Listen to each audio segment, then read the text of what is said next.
il y a les diables qui étaient derrière, qui agissaient, qui opéraient.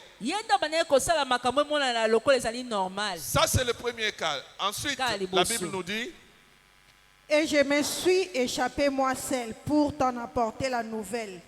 Il parlait encore lorsque notre vin est dit: le feu de Dieu est tombé du ciel, a embrasé les brebis et les serviteurs et les a consumés.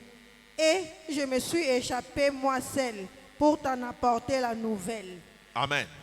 Amen. Ici, on nous parle du feu de Dieu. Amen. Amen. Le feu, remarquez bien dans ce texte, Dieu est en majuscule.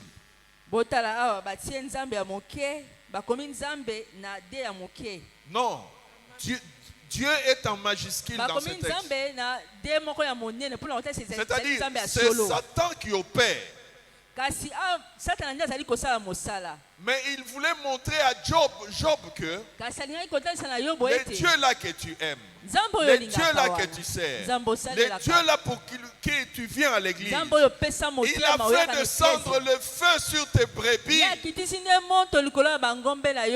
il les a détruits. Le feu est descendu d'où? Du ciel. Amen.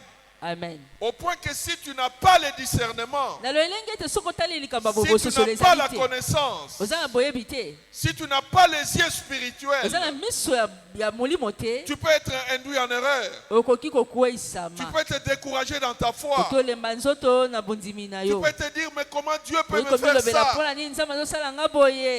Alléluia. Amen.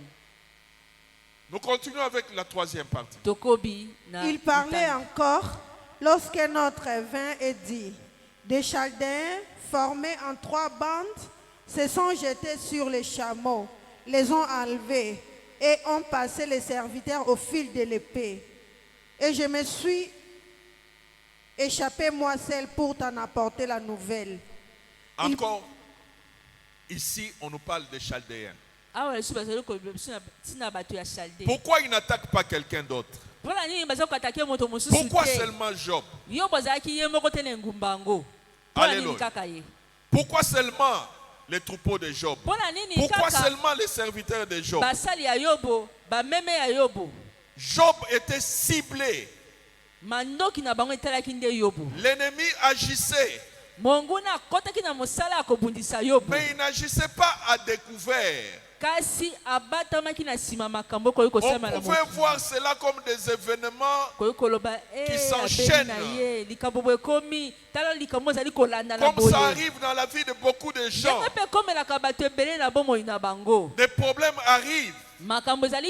Des problèmes s'enchaînent. Apparemment, tu ne vois pas le côté spirituel. Tu ne vois pas l'activité démoniaque. Tu peux penser que c'est normal. Mais ce n'est pas normal. Encore, la dernière partie. Il parlait encore lorsque notre vin est dit: tes fils et tes filles mangeaient et buvaient du vin dans la maison de leur frère aîné. Et voici un grand vent est venu de l'autre côté du désert et a frappé contre les 4 coins de la maison. Elle s'est écroulée sur les jeunes gens et ils sont morts. Et je me suis échappé moi seul pour t'en apporter la nouvelle. Amen. Amen. Cette fois-ci, il s'attaque aux enfants de Job. Il y a une tempête qui fait tomber les murs. Un fait qui peut sembler naturel. Alléluia. Amen. Et quelqu'un d'autre accepterait pour dire que non, c'est un fait naturel, c'est un problème naturel. Alléluia. Amen. Mais derrière ce qui semblait être naturel, il y avait une intense activité démoniaque. Alléluia. Amen. Voilà pourquoi ne sois pas pressé d'accepter quelque chose dans ta vie comme étant naturel, comme étant normal. Tu ne connais pas les forces qui agissent derrière. Tu ne connais pas la puissance qui est derrière. Nous ne vivons pas que dans un monde physique. Il y a une dimension spirituelle. Il y a un côté spirituel dans ce monde. Et souvent quand le diable agit, quand il se déguise, il y a une explication.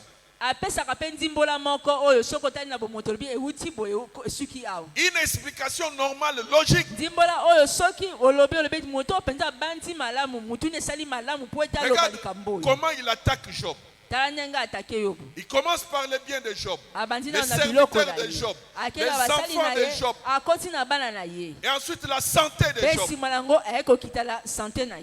Mais c'est le même ennemi qui agit. Mais il n'agit jamais à découvert.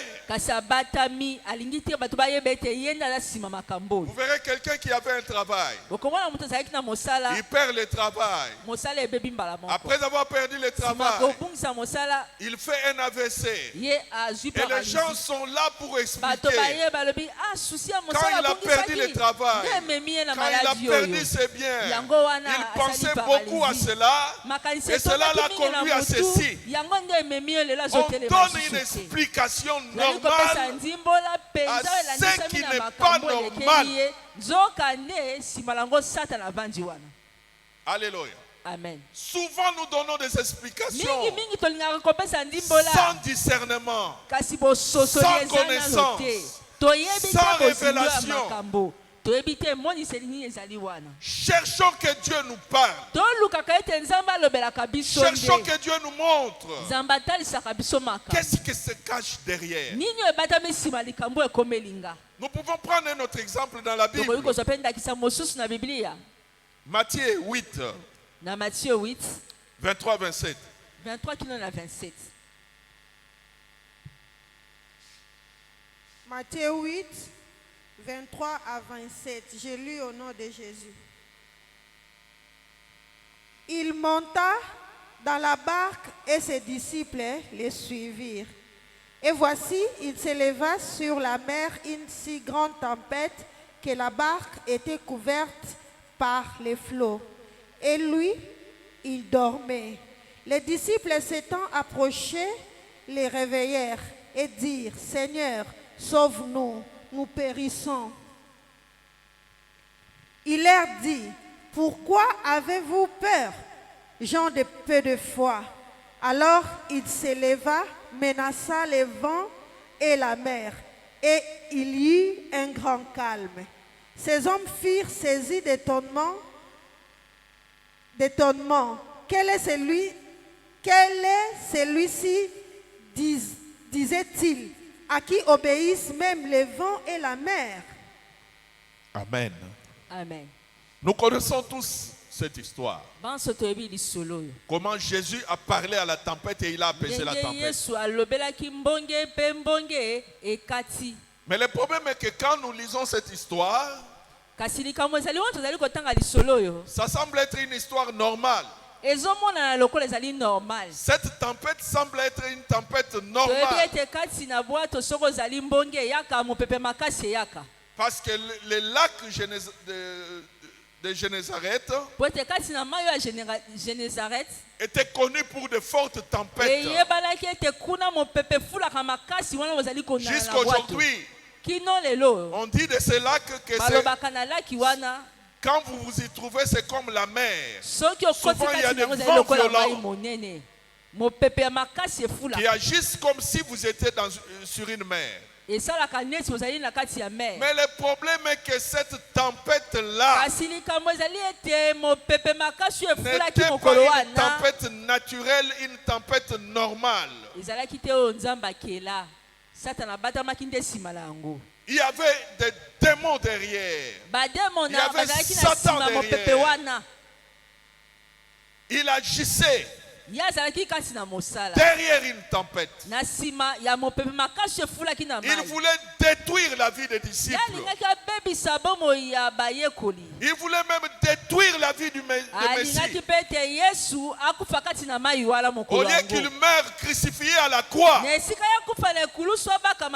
si son sang coule, ça va sauver l'humanité. Vaut mieux qu'il meure noyé avec ses disciples. Et le vent s'est soulevé. Mais Jésus qui avait le discernement, Jésus qui voyait dans l'invisible, a vu au-delà de la tempête. Et il a parlé à la tempête. Nous devons être en mesure de voir au-delà du naturel. Nous ne devons pas nous arrêter aux choses naturelles. Le monde dans lequel nous vivons a une dimension spirituelle. Comment expliquer que Jésus parle au vent?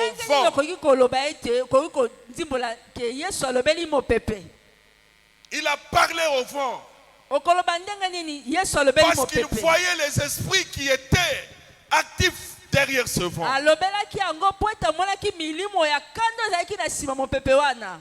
Et toi dans ta vie, les choses qui te semblent normales, je suis là pour te dire aujourd'hui que ce n'est pas normal. Et il dit discernement pour voir au-delà de choses naturelles.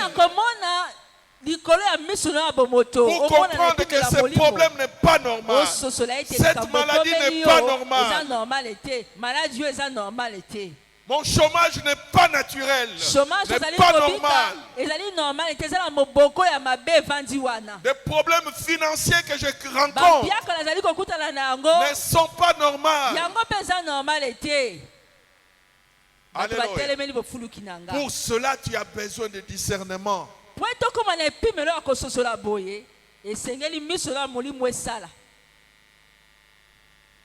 Est-ce que quelqu'un me comprend?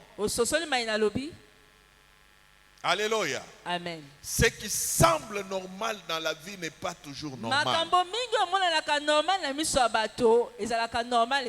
Alors ne trouve pas normal ce qui est anormal.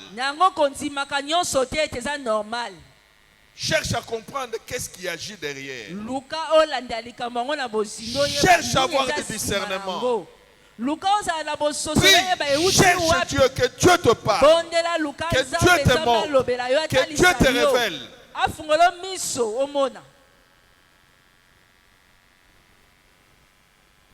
Amen. Amen. Amen. Amen. Est-ce que tu comprends ce que j'ai dit? Alléluia. Amen. Nous vivons dans un monde où les réalités spirituelles doivent être prises en compte. Dernièrement, j'ai suivi une histoire qui m'a fait mal. Une sorcière qui confessait, qui expliquait ce qui s'est passé. Elle dit qu'elle était une bailleresse. Pas elle est une bailleresse. Une femme va venir louer dans sa maison. Cette femme qui est venue louer est venue avec 6 enfants. Et elle avait comme objectif de détruire cette famille. Quand ils sont entrés dans sa parcelle, elle s'est dit que je vais le détruire. Mais le problème est que cette dame, ce couple, c'était un couple qui avait 6 enfants. La maman était venue avec sa petite soeur.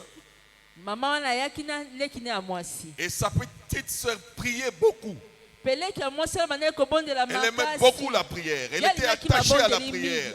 Tout le temps, elle était en prière. Et cela empêchait cette maman de pouvoir opérer. Mais pour réussir son opération, elle va inciter la grande sœur de chasser la petite sœur. Et la petite sœur, la grande sœur, sans discernement, va renvoyer sa petite sœur, qui pourtant était comme un bouclier à cause de sa vie de prière. Elle empêchait que les mauvaises choses se passent. Mais cette dame sans discernement, sans révélation, sans connaissance, elle va chasser la petite sœur. Et comble de malheur, quand elle a chassé la petite sœur, elle n'avait plus même personne pour rester avec les enfants quand elle allait au travail. Elle travaillait, elle sortait chaque jour. Voilà que maintenant les enfants, 6 enfants devaient rester seuls. Elle est allée les confier chez la bailleresse. Chaque fois qu'elle partait, elle disait à la bailleresse, veille sur mes enfants.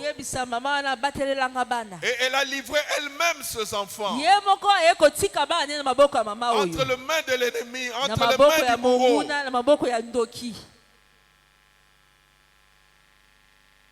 Quand le peuple est sans révélation, le peuple est sans frein. Alléluia. Amen. Elle est entrée, elle n'a pas même cherché à savoir l'état d'âme de cette dame. Comment tu peux confier tes enfants à quelqu'un que tu ne connais pas? Dieu ne t'a rien dit de lui. Et tu n'as pas cherché Dieu pour que Dieu te parle. Souvent les enfants de Dieu sont naïfs. Souvent les enfants de Dieu ne sont pas prudents. Nous perdons beaucoup de batailles parce que nous marchons sans discernement, sans révélation, sans connaissance. Et cette dame a détruit cette famille. Elle a ensorcelé les enfants qu'elle pouvait ensorceler.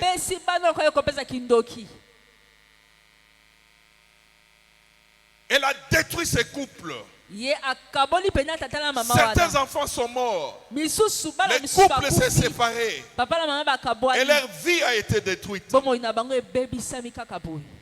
Pourquoi? Pourquoi de telles choses arrivent? Et quand cette dame parlait, elle n'était pas encore délivrée. Elle confirmait ce qu'elle avait fait.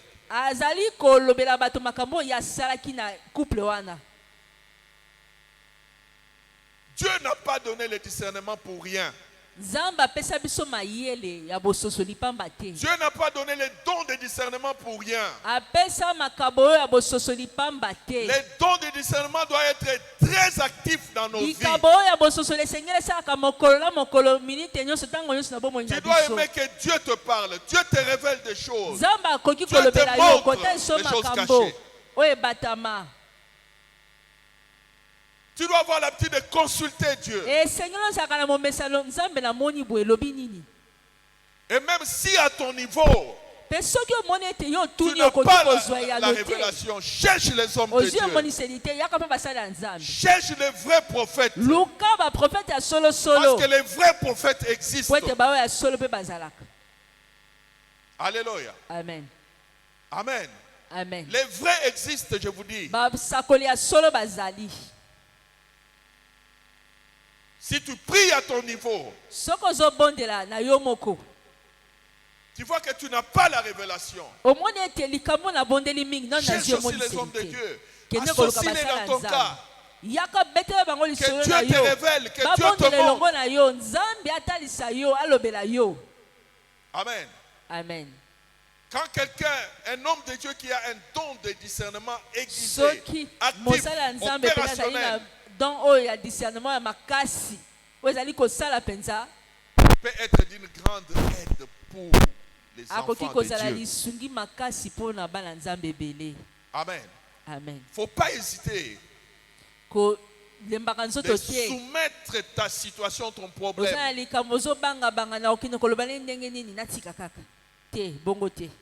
Quand tu sais que c'est un véritable serviteur.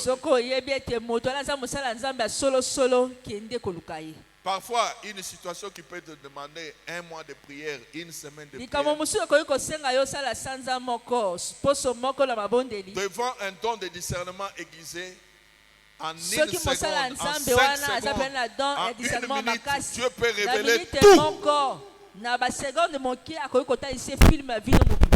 Je vous dis vrai, Dieu révèle. Dieu révèle les choses cachées. Nous vivons dans le temps de la fin. La Bible dit dans Marc 4:21, rien de caché ne restera caché. Rien de caché ne restera caché. Dieu est prêt à dévoiler des choses cachées, à révéler des choses cachées.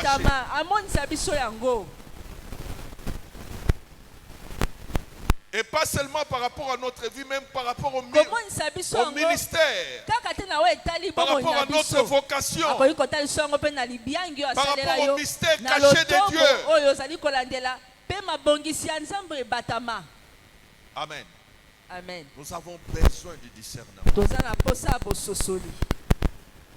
Je m'en vais vite pour terminer. Mais nous devons savoir une chose.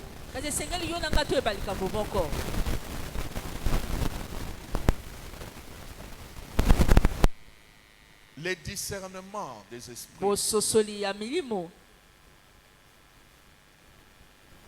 a des ennemis.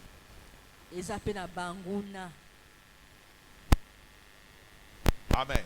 Amen. Je vais vous parler en quelques mots des ennemis du discernement. Souvent, nous n'arrivons pas à discerner les choses. Un, c'est à cause d'un manque de vie de prière.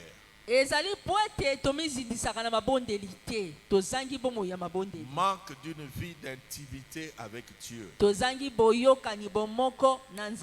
Bien-aimé, si tu sais avoir une vie de prière, si tu sais avoir une vie d'intimité dans la présence de Dieu, beaucoup de choses te seront révélées en avance. Alléluia. Amen. Si tu sais prendre du temps à chercher Dieu, à prier, si l'église peut se lever par de fortes prières, bien-aimé, rien ne sera caché. Ce qui est caché sera révélé. Nous avons des fois des vies de prière en temps de si. Nous avons une prière non consacrée. On prie tantôt plus tôt. Comment veux-tu connaître les réalités du monde spirituel? Si tu n'as pas une vie de prière, même si Dieu te révèle les choses, comment vas-tu faire face à cela? Combien de temps tu passes dans la prière? Et même quand tu pries, comment tu pries? Est-ce que tu interroges Dieu?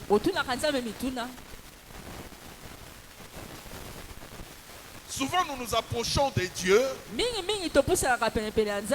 comme si nous connaissons déjà tout. Comme si tu as déjà la réponse. Et des fois tu pries pour prier.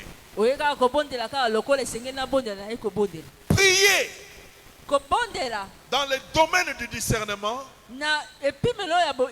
c'est aussi savoir interroger Dieu. Dieu aime qu'on lui pose des questions. Dieu aime qu'on cherche la révélation à ses pieds. Parce que c'est lui qui a toute la connaissance. C'est lui qui a toute la révélation. Il peut nous ouvrir les yeux. Il peut t'ouvrir les yeux. Il peut t'ouvrir les oreilles. Alléluia. Amen.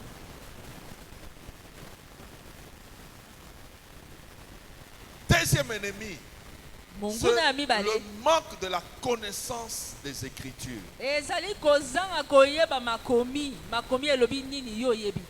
Quand tu n'aimes pas la Bible, quand tu n'aimes pas lire la Bible, méditer la Bible,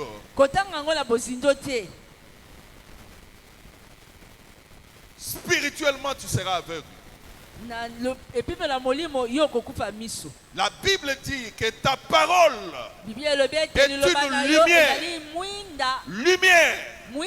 Lumière sur mon sentier. Toi tu veux la lumière. Mais quelle place tu accordes à la parole? Tu médites pendant combien de temps? Combien de fois tu lis la Bible? Il n'y a que la parole de Dieu qui peut t'éclairer.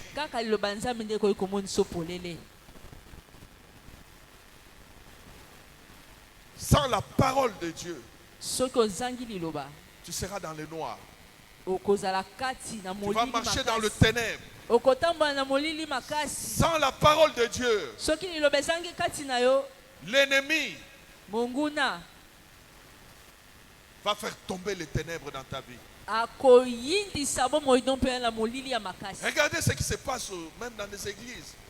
Aujourd'hui, il y a des églises où la parole de Dieu n'est plus au centre.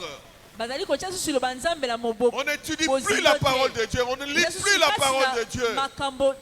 Les gens viennent pour du spectacle. Il y a quelqu'un qui se tient debout, qui commence à parler, raconter des histoires. Mais où est la place de la parole? Là où la parole n'est pas au centre, c'est les ténèbres qui règnent.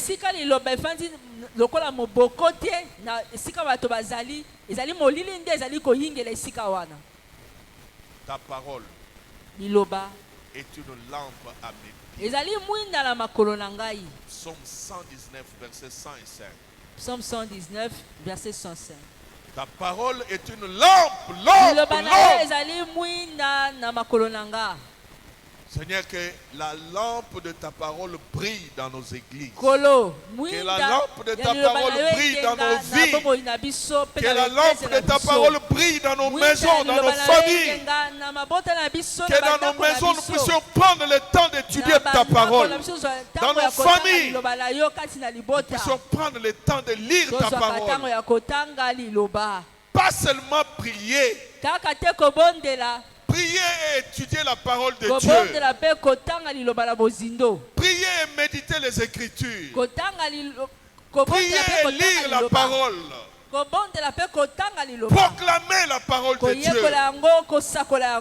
Et la lumière va jaillir. Alléluia. Amen. Un autre ennemi de la parole, du discernement, ce sont les soupçons. Amen.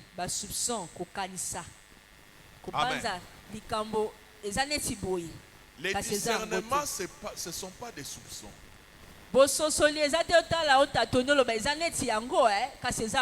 Les dons de discernement, ce n'est pas les dons de soupçons. La Bible dit dans 1 Corinthiens 13, verset 5, que l'amour ne soupçonne pas. Beaucoup de gens pensent qu'ils ont le discernement, mais tout ce qu'ils ont, ce sont des soupçons.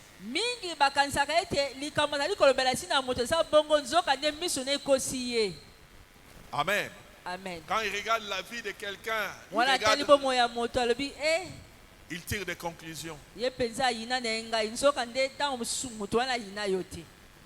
Et ils tombent dans la calomnie.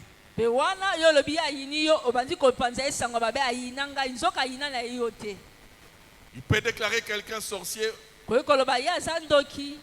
sans s'être référé à Dieu, sans chercher la révélation de Dieu.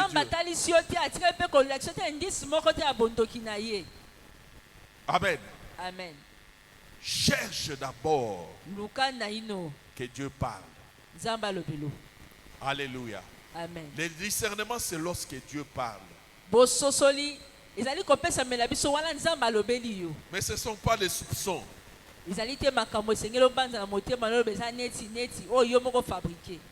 Amen. Amen. Le dernier point.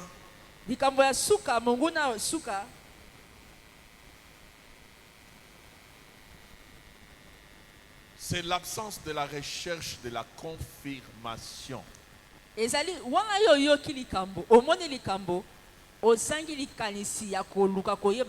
Bien-aimé, dans le domaine du discernement, il ne faut pas oublier cet aspect.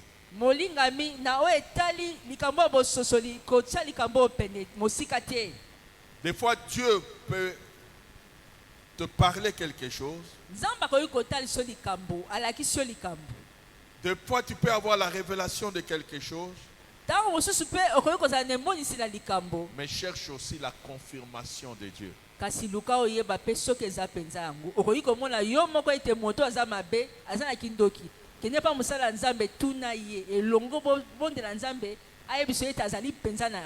Cherche que Dieu parle pour confirmer la chose. Ne sois pas pressé pour tirer des conclusions sans confirmation divine.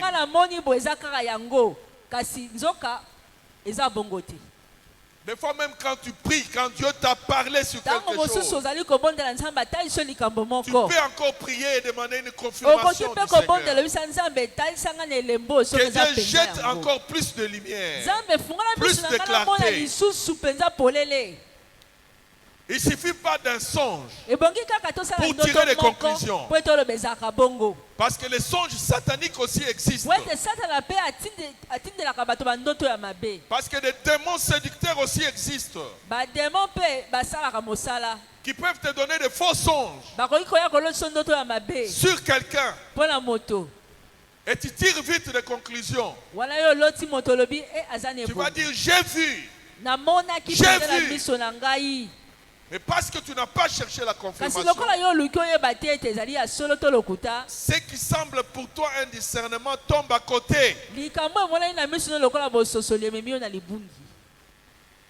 Et le diable conduit beaucoup de gens dans l'erreur.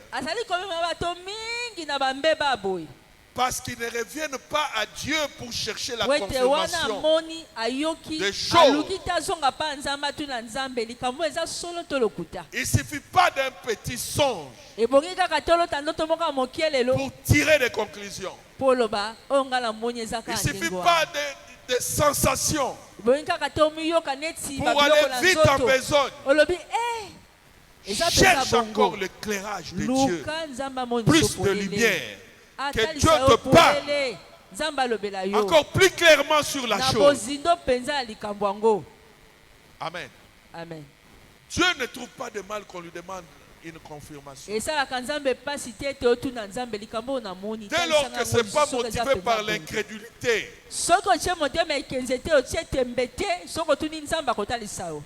Amen. Amen. Dieu peut t'avoir déjà jeter un peu de lumière sur quelque chose. Mais tu as encore besoin de plus de lumière. Ne sois pas pressé. Cherche encore la face de Dieu. Et la lumière viendra. Que Dieu bénisse sa parole.